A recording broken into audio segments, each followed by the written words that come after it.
Dear viewers, আপনারা দেখছেন স্বদেশ .tv এবং একই মুহূর্তে শুনছেন রেডিও স্বদেশ .net এবং সাথে আছি আমি RJ সাইমুর। এবং এই মুহূর্তে আমার সাথে উপস্থিত আছেন বাংলাদেশ সিটি স্পেশাল ব্রাঞ্চের ডিআইজি মহোদয় স্যার রফিকুল ইসলাম এবং সাথে আছেন ম্যাডাম। তো আসসালামু আলাইকুম স্যার, কেমন আছেন?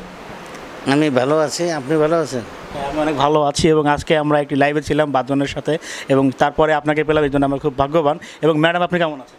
আমি ভালো আছি, তুমি ভালো? হ্যাঁ, ভালো আছি। তো স্যার কাছে যেটা বলছিলাম যে আমাদের স্বদেশ টিভি যারা দর্শক তাদের জন্য একটু শুভেচ্ছা জানাতেন। স্বদেশ টিভিকে ধন্যবাদ।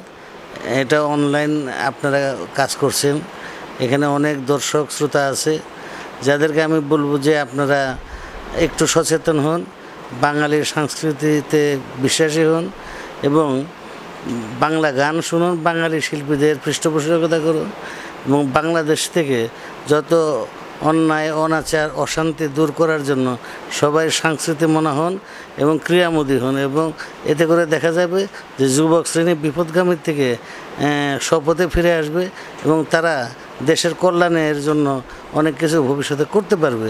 আমি চাই যে বাংলাদেশ থেকে যত জঙ্গিবাদ এবং যত ধর্মীয় উগ্রবাদ এগুলোর থেকে আমাদের ছেলেপেলেরা ফিরে আসুক সঠিক পথে, এটা আমি চাচ্ছি। এবং যুবকদের প্রতি আমার একটা অনুরোধ থাকবে, বিশেষ করে তারা যেন বেশি বেশি দেশীয় সংস্কৃতির সেবা করে এবং চর্চা করে। পাশাপাশি যারা একটু স্বাস্থ্য সচেতন ছেলেপেলেদের বলবো তারা যেন একটু ক্রিয়ামোদী হয়, তাহলে দেখা যাবে যে তারা বিভিন্ন অপথ এবং খারাপ পথ থেকে তারা নিজেরা বিরত থাকতে পারবে। এবং অভিভাবকদের অনুরোধ করব তারা যেন তাদের বিশেষ করে ছেলেদের উপর নজরদারি করে, যারা কলেজ ইউনিভার্সিটির ছেলেপেলে তারা কোথায় যায়, কার সাথে মিশে কখন ফিরে। এবং দেশটা আমাদের, স্বাধীনতার বিনিময়ে এই দেশ, সুতরাং এই দেশকে রক্ষা করার দায়িত্ব আমাদের সবার। সবাইকে ধন্যবাদ।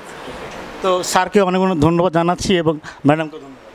হ্যাঁ, আমারও কথা একটাই যে আমরা যেন নিজের দেশের প্রতি দেশপ্রেমী হই এবং আমাদের সন্তানরা যেন ভবিষ্যতে ভালো করে। আমরা অভিভাবক হিসাবে যেন আমাদের সন্তানদেরকে দেখে রাখি এবং তারা যেন কোনো অন্যায় অবিচার না করে, তারা যেন সুস্থ জীবনযাপন করে, এটাই আমাদের কাম্য।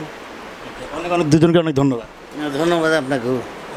তো বন্ধুরা, ফিরে যাচ্ছি স্টুডিওতে, সেই বন্ধু আমাদের সাথেই থাকো। আল্লাহ হাফেজ।